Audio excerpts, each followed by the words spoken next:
नमस्कार, मैं हूं पवन त्यागी।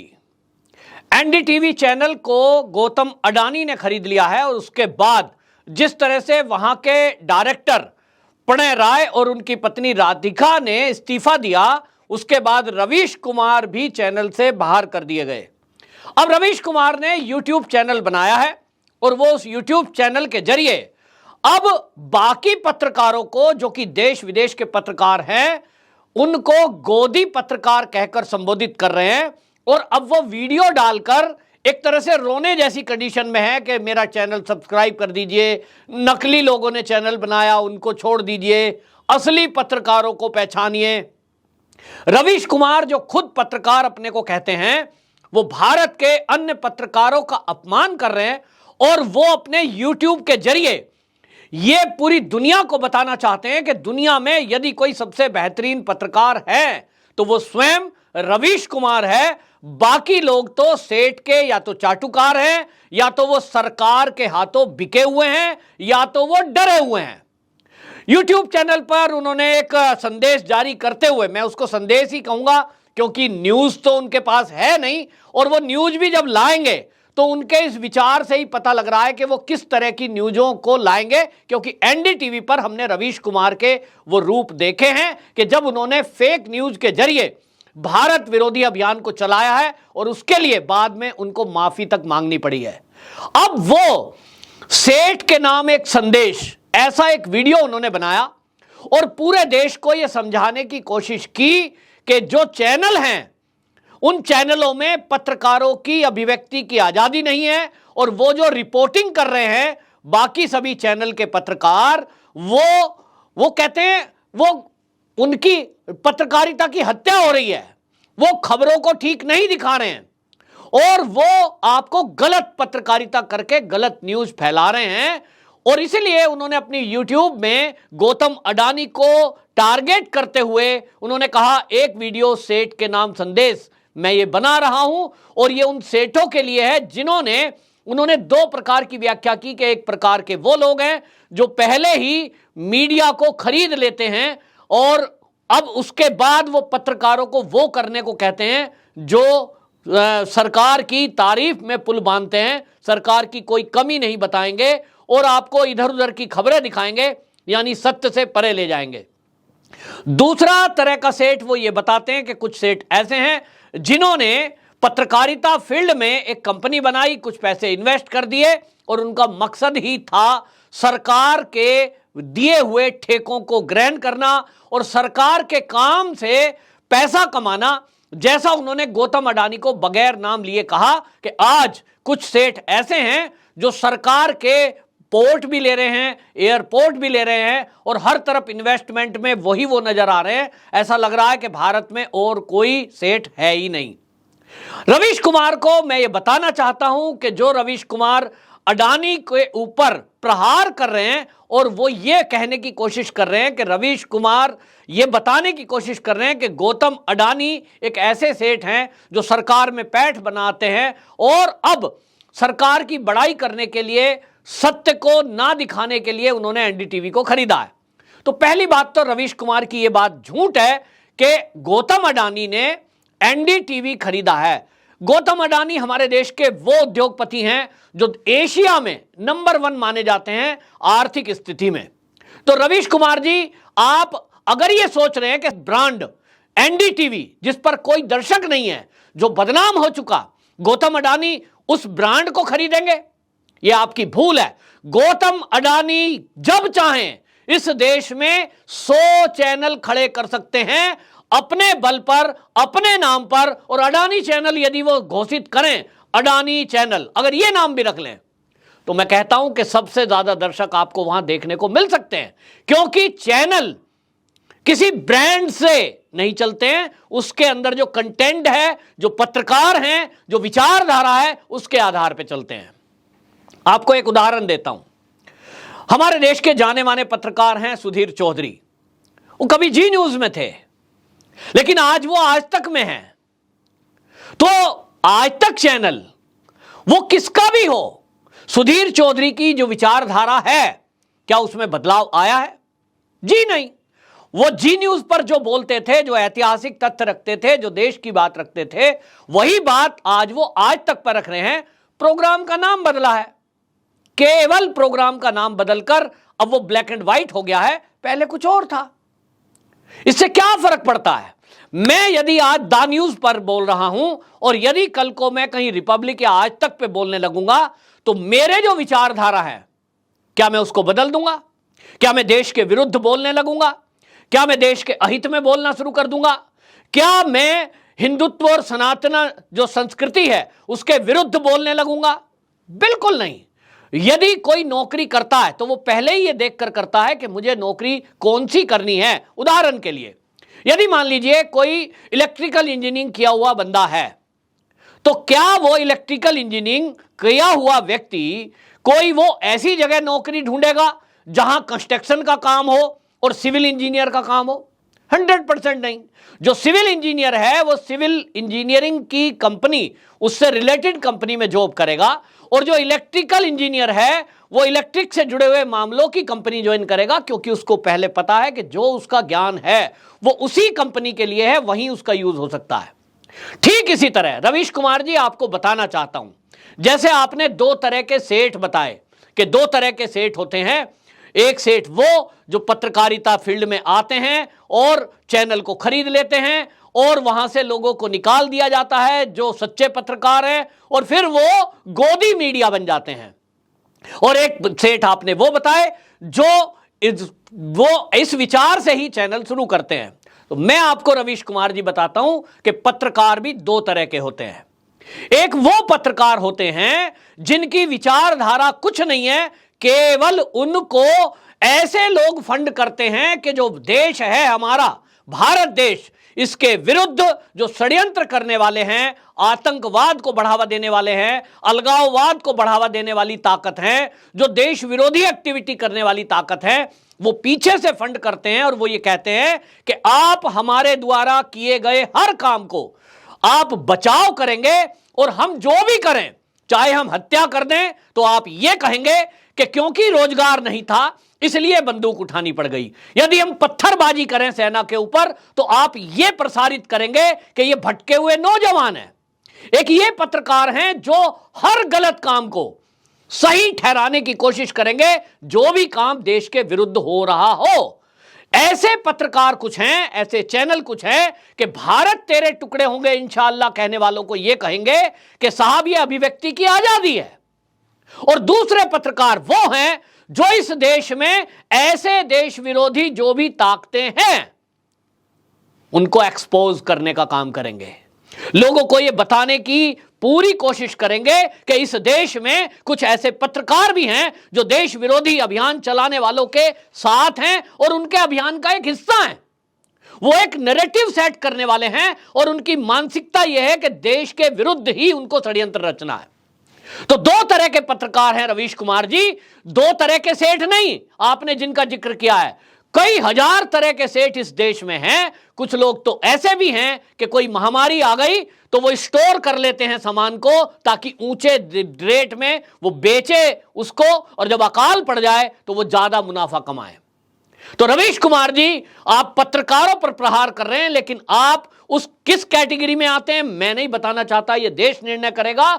लेकिन दो तरह के पत्रकार हैं और आपने जो किया है, जिसको आप सारे पत्रकारों को गाली देने का काम कर रहे हैं, सबको आप गोदी मीडिया बता देते हैं, तो आप भी जान लीजिए। आप कह रहे हैं कि अब चैनलों को खरीदा जा रहा है और अब सरकार का कोई भी गलत काम दिखाने की हिम्मत नहीं कर रहा है। तो मैं आपको बता दूं रवीश कुमार जी कि आपका भी जो एनडीटीवी है वो 1988 में जब उसकी शुरुआत हुई, यानी देश में पहला कोई प्राइवेट न्यूज चैनल जब शुरू हुआ, राजीव गांधी जी की सरकार थी, और उस समय एनडीटीवी की शुरुआत और उसकी जो नींव रखी गई वो सरकार के बेस पे ही रखी गई। सरकार से सेटिंग हुई और उस सेटिंग के बाद दूरदर्शन के जो एपिसोड थे दूरदर्शन की जो चैनल और पत्रकार थे वो जो वीडियो क्लिप बनाते थे उसको यूज किया जाता था, ऐसे आरोप लगे हैं। मैं बात कह रहा हूं, आरोप लगे हैं। मेरे पास इसके कोई सबूत नहीं है, क्योंकि ये केस ये कहकर क्लोज कर दिया गया कि इस मामले में कोई सच्चाई नहीं है। लेकिन एनडीटीवी पर आरोप लगे थे कि भारत सरकार का दूरदर्शन और उसके जो टेप्स हैं उनका यूज एनडीटीवी ने किया, और ये इसके लिए जो आरोप लगे थे, एक एफआईआर दर्ज हुई थी 1997 में, और इसके लिए संसदीय समिति भी बनाई गई थी जांच के लिए।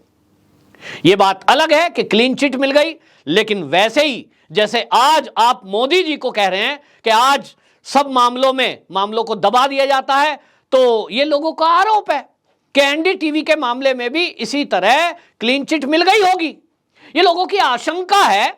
ये जैसा मैंने कहा, मेरा आरोप उस तरह का है कि भाई मेरे पास कोई सबूत नहीं है, लेकिन मैं ये बताना चाहता हूं कि एनडीटीवी को 1988 में जब ये प्रणय राय और राधिका राय ने शुरुआत की थी, उनको एक वीकली प्रोग्राम चलाने के लिए 2 लाख रुपए मिलते थे सरकार की तरफ से, दूरदर्शन की तरफ से।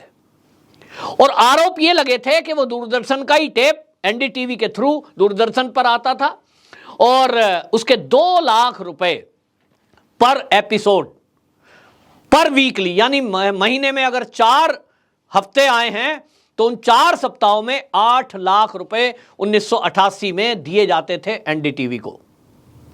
क्या ये सरकार के जरिए पैसा कमाना ये उस समय गलत नहीं था? दूसरी बात, आपने कहा इस समय एक ऐसे सेठ आ गए हैं जो मीडिया को खरीद लेते हैं, या मीडिया उनकी मदद से चलता है, तो सेठ जो कहेगा वो करेंगे। तो एनडीटीवी की मदद कहां से हो रही थी? एनडीटीवी की जो सहायक कंपनी थी वो तो अमेरिका में बैठी थी।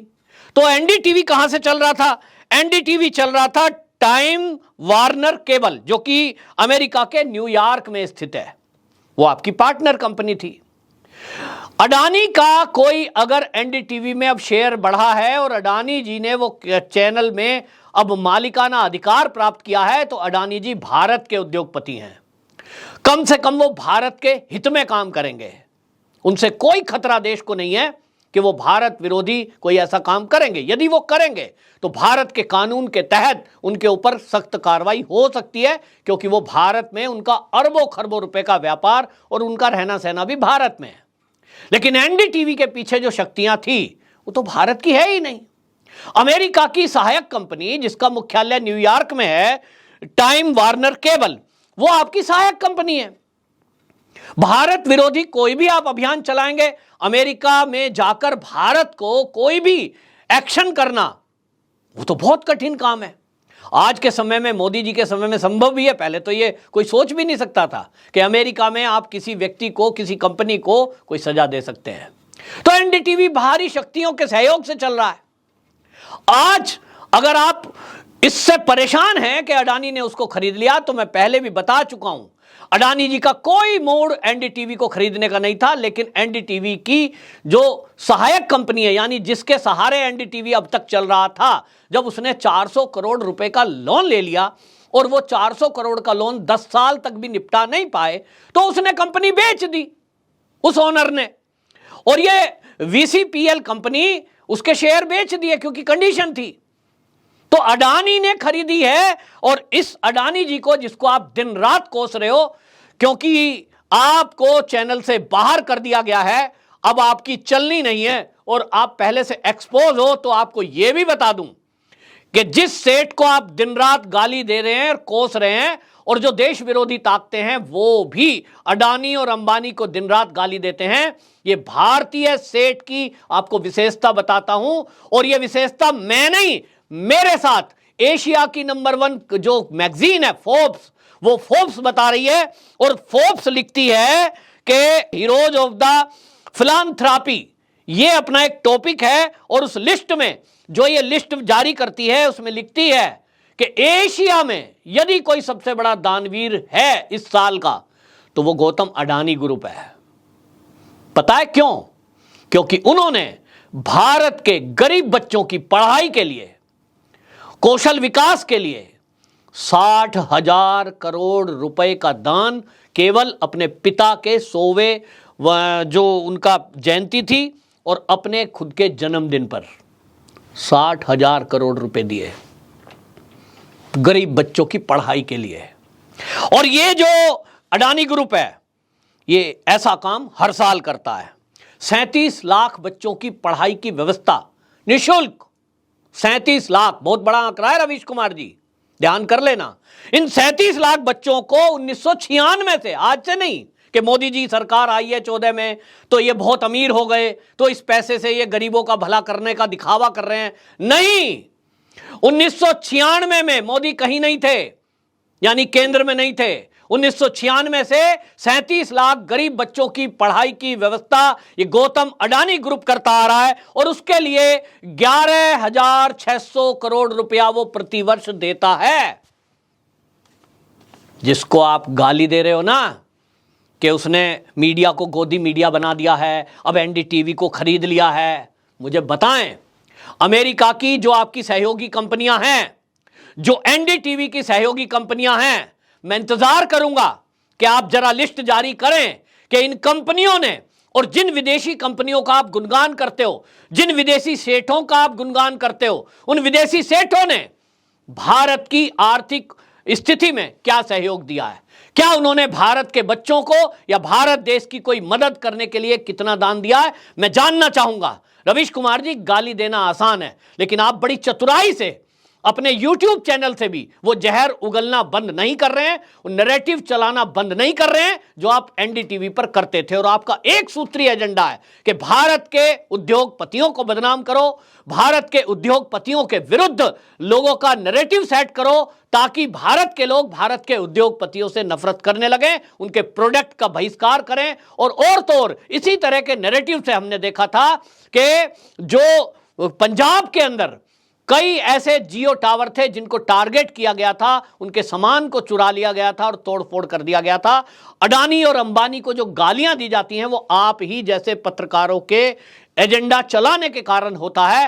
अब वो नहीं होगा, क्योंकि अब राष्ट्रभक्त पत्रकार और राष्ट्रभक्त चैनल के मालिक जाग चुके हैं।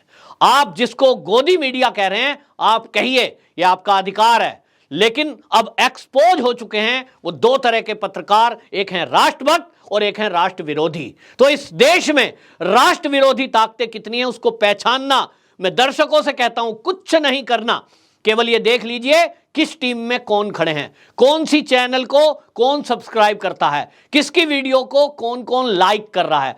आपको पहचानने के लिए बड़ा सरल हो गया है कि आप दो तरह के जो पत्रकार हैं, एक मेरे तरह का पत्रकार है जिनकी लंबी लाइन है, और एक दूसरे तरह के पत्रकार हैं जो देश विरोधी नैरेटिव चलाने का काम करते हैं।